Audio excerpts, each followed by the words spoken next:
मित्र, दाऊद पंहिंजे राज्य मथे पंहिंजो ध्यानु रखे थो, पंहिंजे राज्य जो विस्तार वधारे थो। इन बारे में ॿिजे समूएल जे 8 થી 9 अध्याय में जणे में आयो आहे।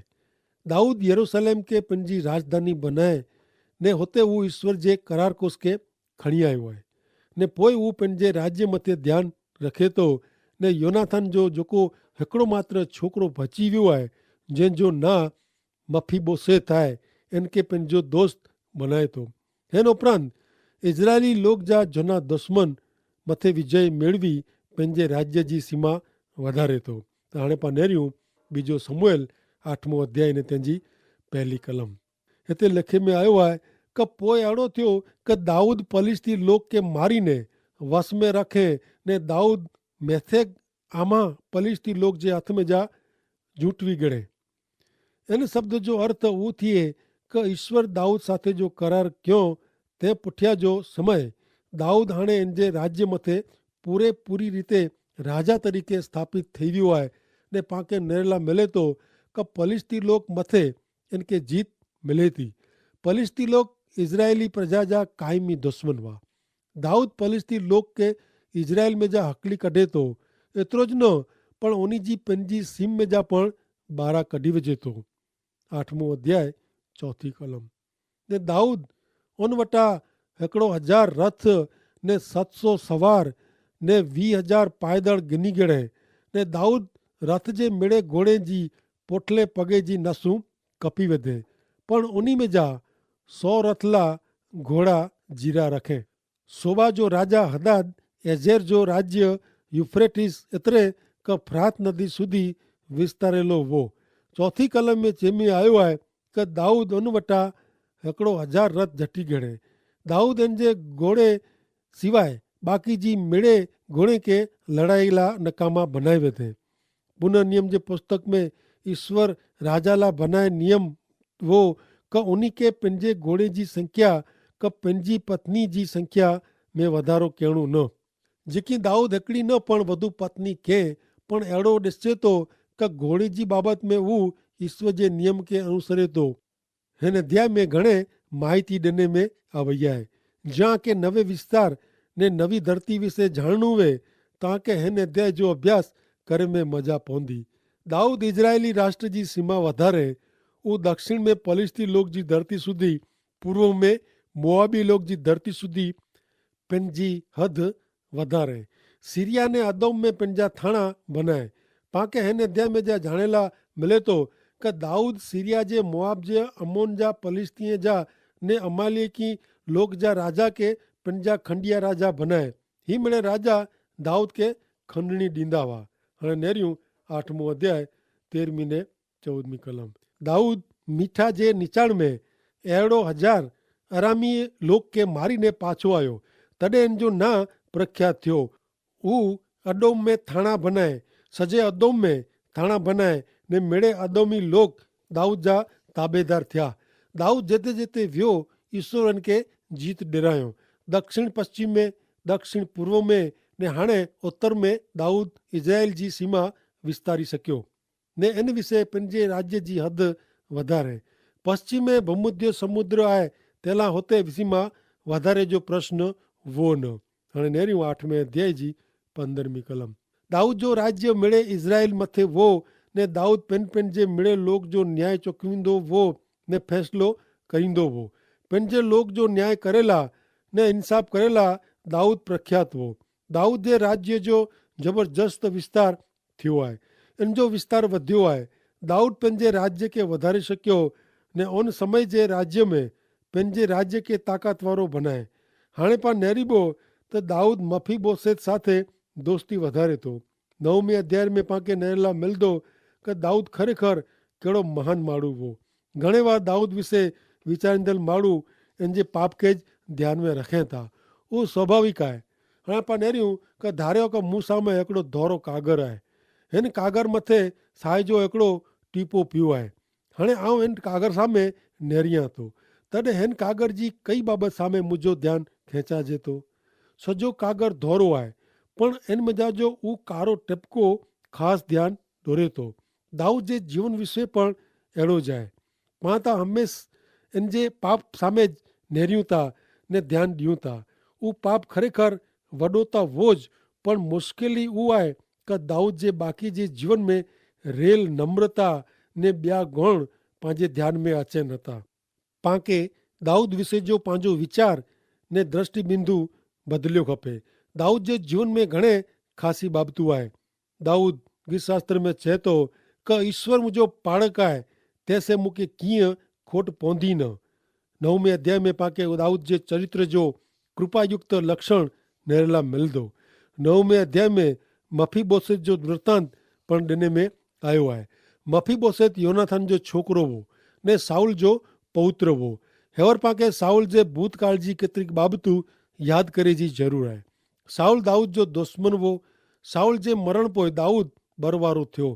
हाणे झूने रिवाज प्रमाणे गादी मथे नवो राजा अचे तॾहिं स्वाभाविक रीते ज राज्य जी गादी ते इन जो हक़ वे। राजवंशी मिड़े माण्हूअ जी नवो राजा क़तल करी वेंदो हो। गादी ते हक़ दावो करींदल हरेक व्यक्ति जी क़तल करे में अचींदी हुई। इनसे नवे राजा जो खतरो ओछो थींदो हो। हाणे उन समय जे नियम प्रमाणे दाऊद साउल जे कोई पण संतान जी क़तल कयवे त लोक जी नज़र में हू अयोग्य ठहरियो न हो। हाणे जॾहिं हिकिड़ी जी लड़ाई में साउल ने इन जो छोकिरो योनाथन बॉय मरी विया, योनाथन जे हिकिड़े नंढे छोकिरे खे दाऊद कदाच मारी वेंदो, तला इनके लिकाए विधो वो। इन छोकिरे जो ना मफीबोसेत हुओ। दाऊद इन छोकिरे जी क़तल करीने पंहिंजी गादी वधु सलामत करी सघियो हो ने पंहिंजी राजगादी जे अंतिम खतरे खे पण परिया करी सघियो हो। हाणे नेरियूं बीजो समूएल 9 अध्याय ने तंहिंजी पहली 4 कलमूं। दाऊद पुछे कि कुरो साउल जे कुटुंब जो अञा कोई रहियो आहे कि योनाथन ख़ातिर आऊं इन जे मथे कृपा वताइयां। साउल जे घर जो सीबा ना जो हिकिड़ो चाकर हो, उहो इनके दाऊद वटे कोठी आया। राजा इनके पुछे कुरो तू सीबा आईं? ऊ चए हा आऊं ऊज आहियां। राजा इनके पुछे कि साउल जे कुटुंब जो अञा कोई रहियो आहे कुरो बचियो आहे का आऊं इन ते कृपा वताई सघां? सीबा राजा खे चए योनाथन जो छोकिरो हिकिड़ो अञा आहे ने हू पगे मंडो आहे। राजा इनके पुछे कि हू किथे आहे? सीबा चए कि नेर हू लोदबार में अमीएल जे छोकिरे माखीर जे घर में आहे। साउल जो सेवक सीबा दाऊद के मफीबोसेत किथे आहे उहो जणाए ॾिने ने दाऊद मफीबोसेत खे सहेलाई से मारी सघियो हो। पण 9 अध्याय 5-6 कलम में पाण नेरियूं त दाऊद राजा इनके लोदबारनू अमीएल जे छोकिरे माखीर जे घरानू इनके बुलाए गणे। साउल जो छोकिरो योनाथन जो छोकिरो मफीबोसेत दाऊद वटे अचीने साष्टांग नमीने प्रणाम के वंदन के दाऊद के चए कि मफीबोसेत ऊ जवाब ॾिने नेर तो जो चाकर हाजिर आहे। जॾहिं मफीबोसेत के दाऊद वटे कोठी अचे थो तॾहिं ड्रामे ने ड्रामे पट में छणी पिए थो, पर दाऊद घणे प्रेम से इन जो ना बोलीने प्रेम से कुछाए थो। 7वीं कलम। दाऊद इनके चए कि द्रजज न, तोजे पिता योनाथन जे कारणे आऊं नकी तो ते कृपा रखंदो ने तोजे दादा साउल जी मिड़े जागीर आऊं तोखे पाछी ॾींदो ने तू हमेशा मुंहिंजी मेज ते भोजन करीने। दाऊद मफीबोसेत के शांति ॾिराए थो ने कुलाए इनके बुलाए में आयो आहे इन जो कारण पण जणाए थो। दाऊद मफीबोसेत के इन जो वारसो पाछो ॾिराए थो ने पंहिंजे जमे जे टेबल ते स्थान ॾिराए थो। इन रीते दाऊद पंहिंजे छोकिरे वारे जी इनके मान ॾिए थो। 9 अध्याय 8वीं कलम। ऊ नमस्कार करीने चए तो जो दास केर क मूं ते तू कृपा कईं। दाऊद जे ही मिड़े वर्तन ते मफीबोसेत कहिड़ो वीचारे थो?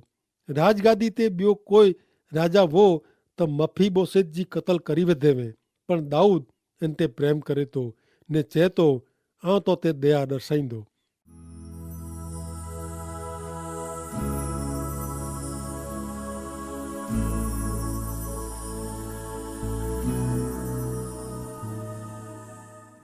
नवमो अध्याय 9-10वीं कलम। पोइ राजा साउल जे चाकर सीबा के बोलाईने चए कि साउल जो ने इन जे मिड़े कुटुंब जो जेकी वो ऊ मिड़े आऊं तोजे मालिक जे छोकिरे के पाछो ॾिनो आहे ने तोखे ने तोजे छोकरे के ने तोजे चाकर के उ जागीर वापरणी ने इनजी उपज में जा गुजरान हलाइणो। पण तोजे मालिक जो छोकरो मफीबोसेत हमेशा मुझी मेज ते भोजन करींदो। सीबा के 15 छोकरा ने 20 चाकर वाह। ही घणे वॾो कुटुंब हो। साउल जी मिल्कत ने जमीन मफीबोसेत के ॾिने में आवई। इन ते मफीबोसेत जो हक़ हो। हाणे नेरियो 9 अध्याय 11 थी 13 कलम। तॾहिं सीबा राजा के चए, मुझो धणी राजा पंहिंजे दास के जेकी मेड़े आज्ञा कयई इन प्रमाणे तोजो दास करींदो। राजा चए, मफीबोसेत ता राजा जे हिकिड़े छोकिरे वारे जी मुंहिंजी मेज ते जमंदो ने मफीबोसेत के मीखाना जो हिकिड़ो नंढो छोकिरो हो। सीबा जे घर में जेको रहंदा हुआ उहो मेड़े मफीबोसेत जा चाकर हुआ। ई मफीबोसेत यरूशलेम में रहियो कीअं का उहो हमेशा राजा जी मेज ते खेंदो हो ने उहो ॿोए पगे अपंग हो। दाऊद मफीबोसेत ला जेकी चए उहो अजाइब हो, पण इन में महान आत्मिक सत्य समायलो आहे। उहो केतिराक अव्हां जे ध्यान में रखियला मंगा थो। पहलो उहो आहे का ईश्वर जी बालक के ख़बर वे थी का ईश्वर जी नज़र में उहो पण अपंग आहीं। यसाया 53 अध्याय ने 6 कलम में चए था क पां मेड़े गेटे वारे जी भटकी विया आहियूं ने हरेक पेन जे मार्गे वरी वियो आहे ने ईश्वर इन ते पां मिणी जे पाप जो भार रखियो हुयो। अॻियां नीति वचन 16 अध्याय ने 25 में लिखियलु आहे क हिकिड़ो अहिड़ो मार्ग आहे जेको माण्हू खे अदल लॻे थो, खासो लॻे थो, पण परिणाम उहो मौत जो मार्ग आहे। पंहिंजा पग पांखे मुश्किल में डोरी वञे था। बाइबल में मानवी जो आत्मा ने मानवी जो पग हिकिड़े ॿिए साथे जा संबंध में जोड़ियल आहिनि। दाऊद जे जीवन जे अंत सुधी इन जे भोजन ते टेबल ते हिकिड़ो मंडो माण्हू हमेशा वींदो हो। उहो यादि रखी ही शब्द सुणो। गीत शास्त्र 56 अध्याय ने 13 कलम। आऊं ईश्वर सामे जीवन जे अजवारे में हलां तंहिंला तू मुझे आत्मा के मरण से बचाया है। कोरो तू मुझे पग के लथड़ीअ खेंदे अटकाए नाहे कोरो। तंहिं पोइ दाऊद गीत शास्त्र 73 ने 2 में चए थो का आऊं ता मुझे पगे लॻभॻि ठोकर खाधी हुई ने आऊं पगलो भरींदे लपसी पियो हो। दाऊद योनाथान जे कारण इन जे छोकिरे मफीबोसेत मथे दया रखे हुए। दाऊद मफीबोसेत खे ओळखंदो न हो। दाऊद जॾहिं हिन छोकिरे सामे नेरे तॾहिं हिन खे अपंग व्यक्ति के न पण योनाथान खे ॾिठे। दाऊद योनाथान साथे हिकिड़ो करार कयवे।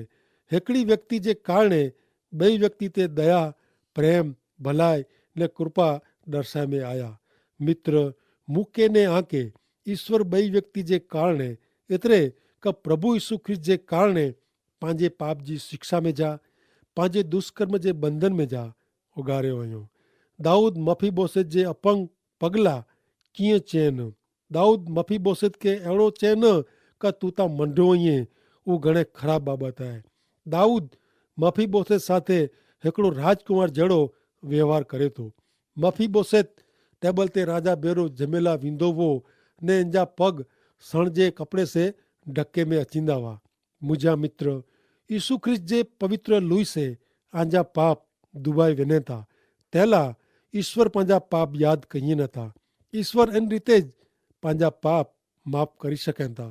हिब्रू 10 अध्याय ने 17 में लिखियलु आहे क पोइ उहो चए थो का आऊं उन जा पाप ने दुष्कर्म फिरी थी यादि करींदो न। चौथी बाबत उहा आहे क मफीबोसेत पंहिंजे मंडे पग विषय कीअं चयनि। मफीबोसेत ने दाऊद बेरा खाधेला वेंदा हूंदा तॾहिं उहो कहिड़ी ॻाल्हि कंदा हूंदा। उहो हिकिड़ी ॿई व्यक्ति विषय ॻाल्हि कंदा हूंदा। उहो व्यक्ति ता योनाथान हो। दाऊद के योनाथान ते प्रेम हो।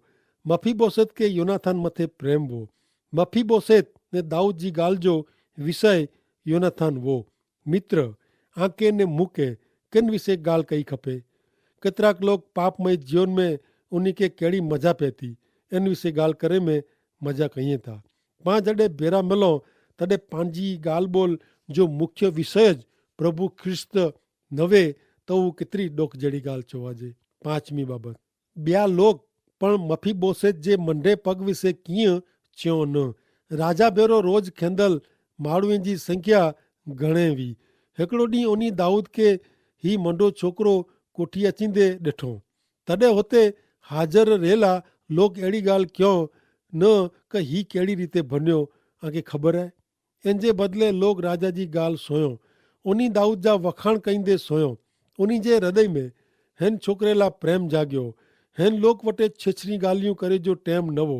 मित्र, हिकिड़े ॿिए विषय चेमे आयो आहे क पहिलो कुरंथी 13 अध्याय ने 7 ने 8 में चवनि था कि प्रेम अंत सुधी सहन करे थो।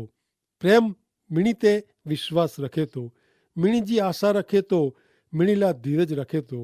प्रेम हमेशह लाइ आहे। आगाही करे जो दान वे त उहो क़ाइमु रहे वारो न आहे। ॿई भाषा में कुछ जी भेंट वे त उहो हरे हरे अटकी वेंदी।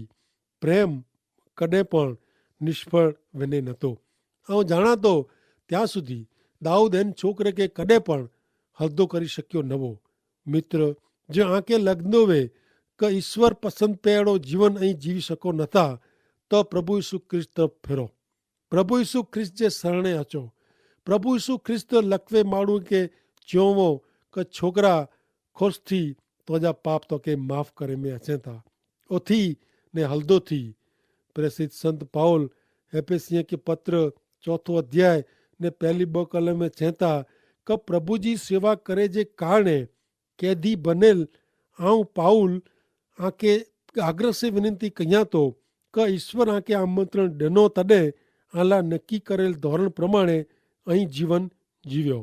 हमेशा नम्र, मायाळू ने धीरज वारा बनो। हिकिड़े ॿिए खे मददरूप थईने आंजो प्रेम वतायो। मित्र, ईश्वर जी वाट में हलदे हलदे जो ऐं छणी पवंदा हो त मदद लाइ प्रभु यीशु ख्रिस्त खे हकल करियो। प्रभु यीशु ख्रिस्त अॼु मानवी खे चई रहिया आहीं कि उद्धार जे मुंहिंजे भोजन वटि अचो ऐं जहिड़ा आयो अहिड़ा अचो। मंडा ने अपंग ने आवां खे खोराक पूरो पाड़ींदो। माती 11 ने 28 में प्रभु यीशु ख्रिस्त चवनि था कि ओ सख़्त मजूरी करींदल ने बोझो उचकींदल ऐं मेरे मूं वटि अचो ने आवां खे आराम ॾींदो।